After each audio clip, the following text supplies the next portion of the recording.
Hello students. So today we are going to discuss a very important topic. Exactly इसके ऊपर जो questions होते हैं JEE मेंस और नीट के वो ज्यादा करके थियरी बेस्ड होता है. थोड़ा सा एक दो फॉर्मूला है जिसके ऊपर इस पे न्यूमेरिकल बेस्ड क्वेश्चन आ सकते हैं. टॉपिक सिंपल है, इंटरेस्टिंग भी है, जल्दी से इसको कवर करेंगे. So today the topic is magnetic materials and I think ये चीजें आपने केमिस्ट्री में पढ़ी हो सकती है अब तक. So classification of magnetic materials are basically the first is known as diamagnetic, the second one is known as paramagnetic and the last but not the least is ferromagnetic. तो हम बात करते हैं जब डायमैग्नेटिक सब्सटेंस के बारे में.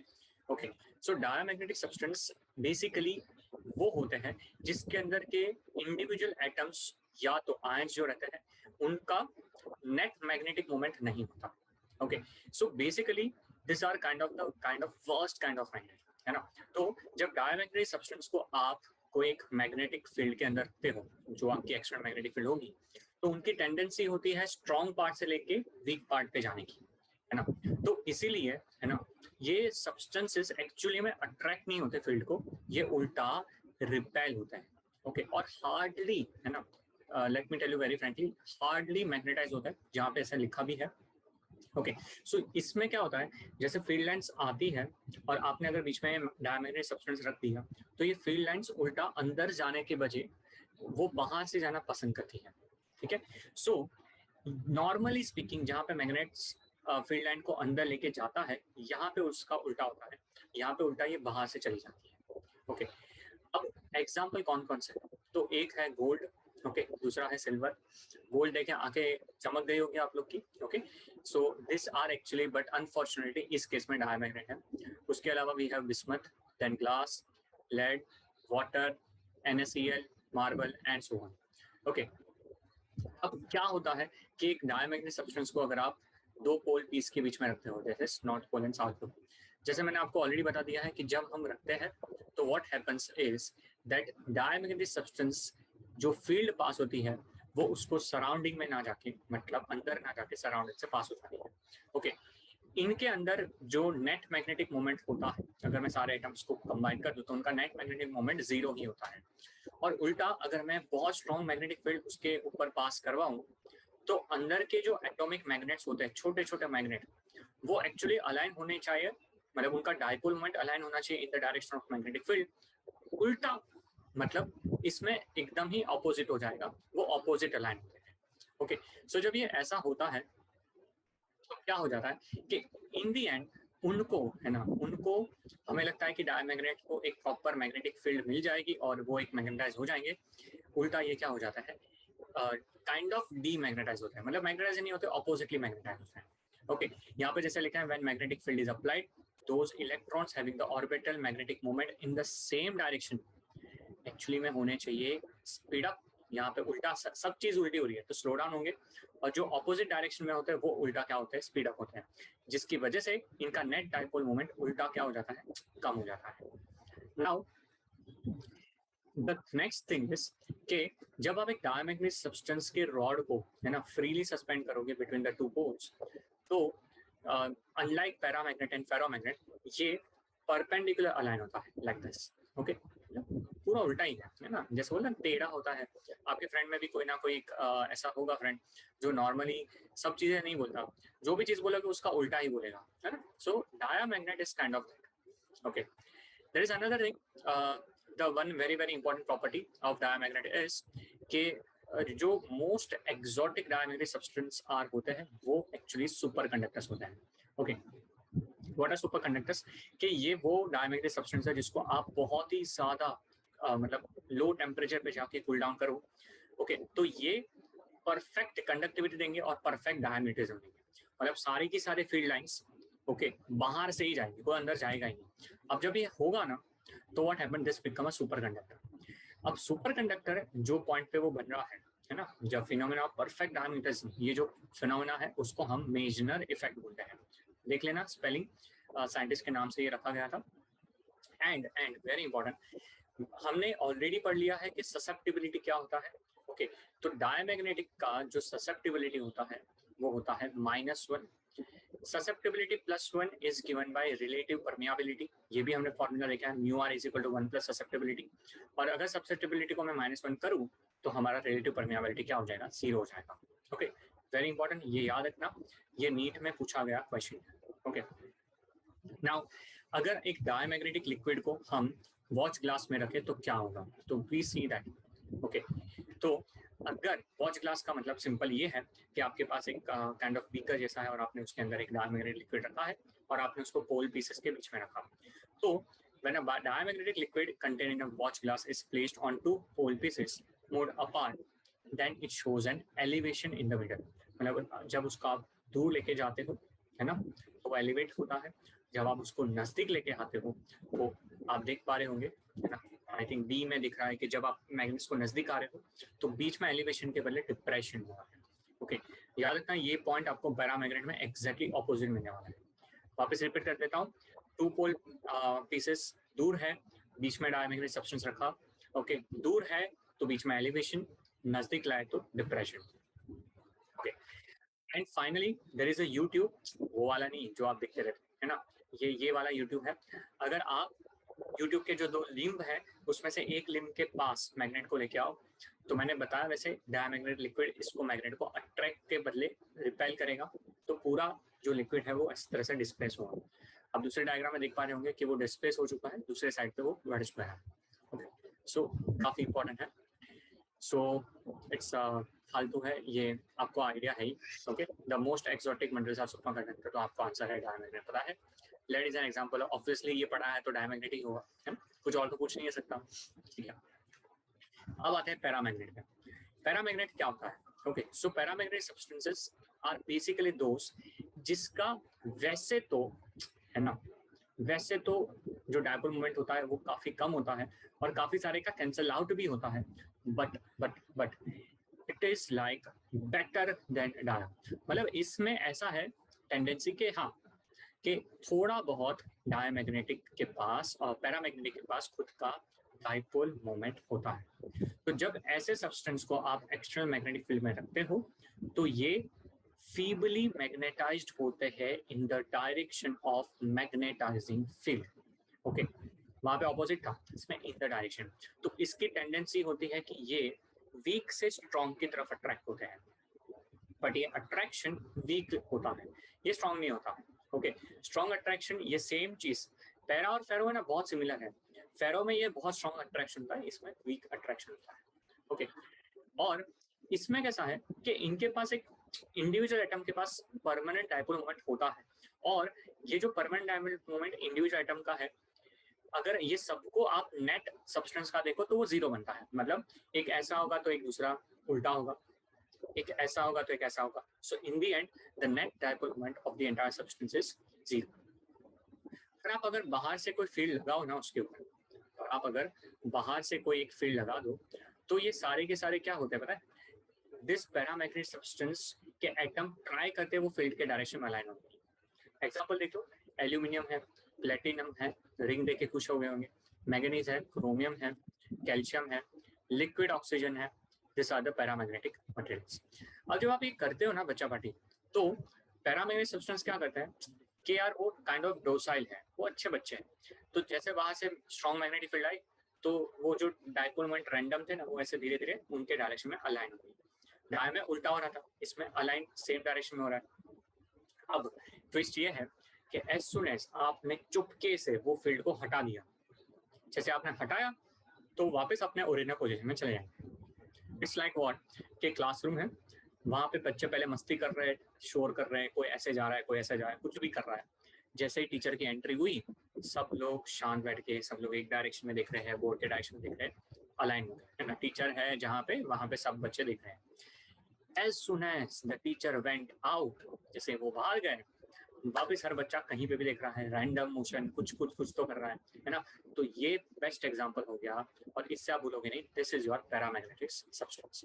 Okay, यहाँ पे देखो, कैन यू सी दैट जब पोल पीसेस को दूर रखा है तो वॉच ग्लास में डिप्रेशन है, जस्ट सी, जस्ट ऑब्जर्व।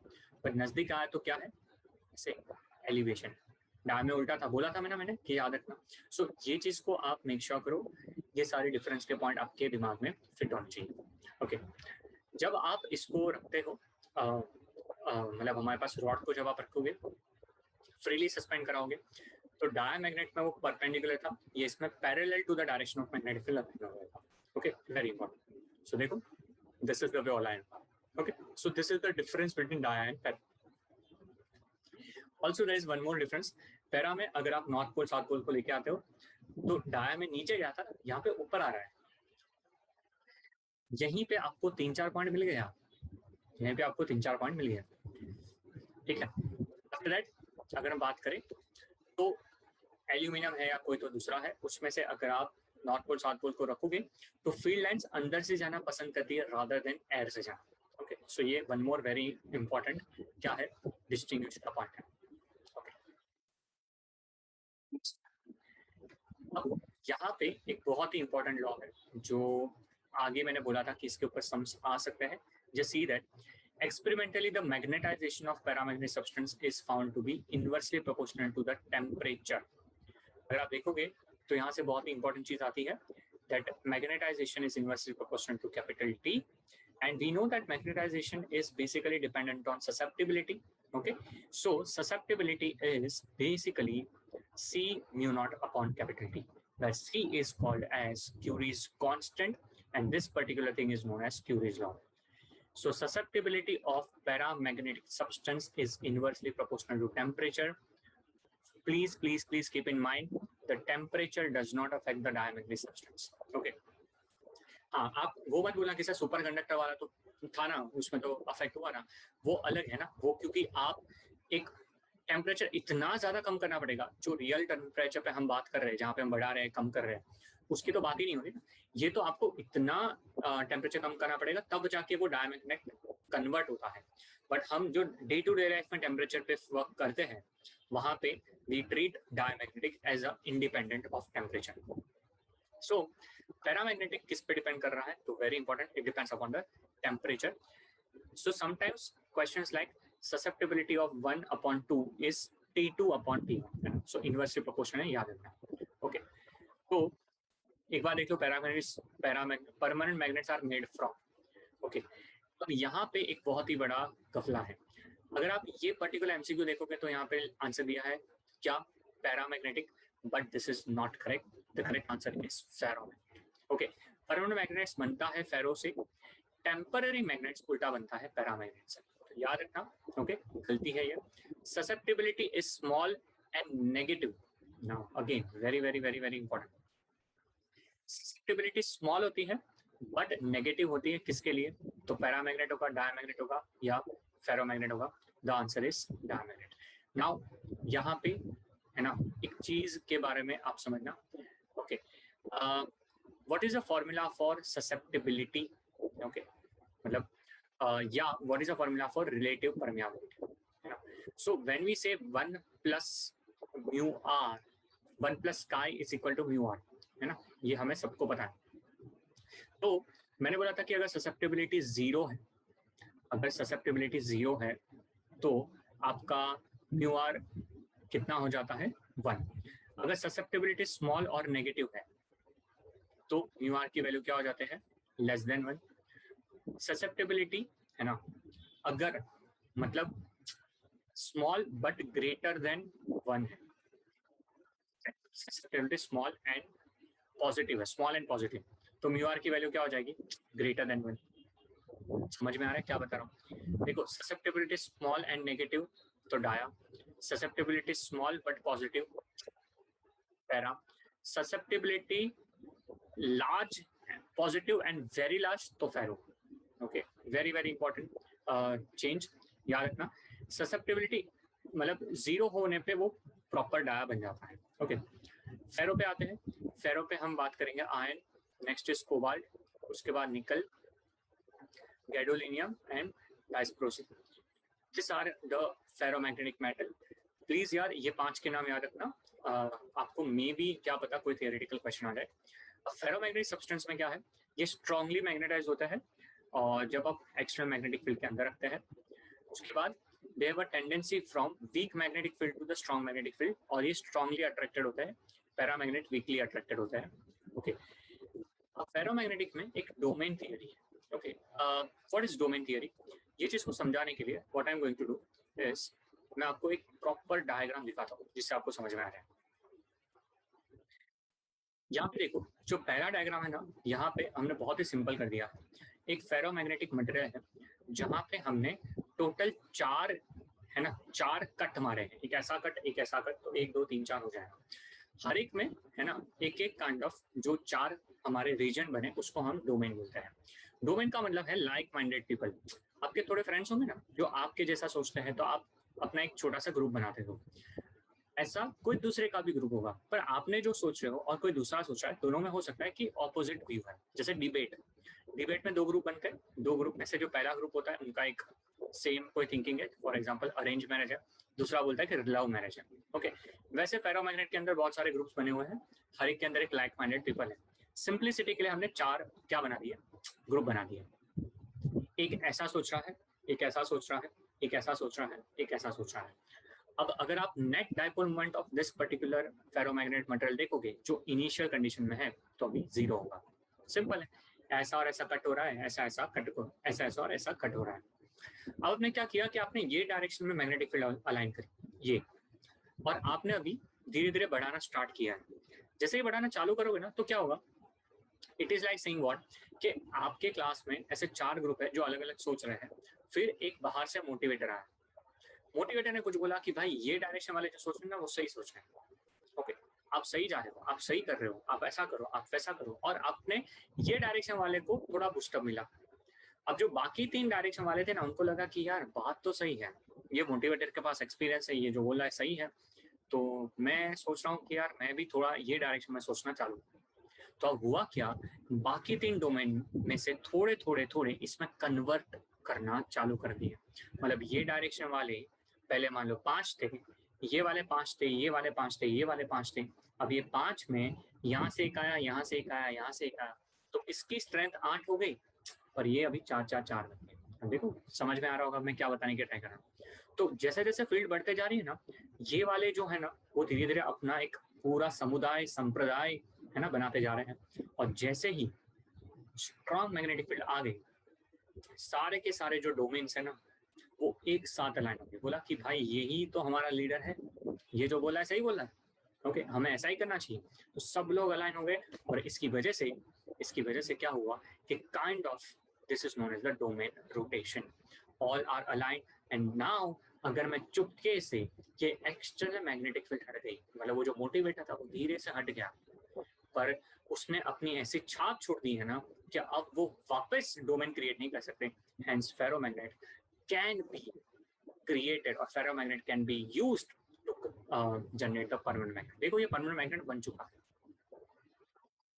आई होप आपको डोमेन थियरी समझ में आया होगी, काफी सिंपल वर्ड्स में मैंने एक्सप्लेन करने का ट्राई किया है। डोमेन थियरी से एक बहुत बड़ा फायदा ये होता है कि फेरोमैग्नेट क्यों परमानेंट मैग्नेट बनता है ये आपको समझ में आता है। Okay, so ferromagnets are those material, this are the best kind of magnets, और बाकी उसके जो प्रॉपर्टी है वो सिमिलर टू पैरामैग्नेटिक है। Okay, so don't forget that, this is very much important.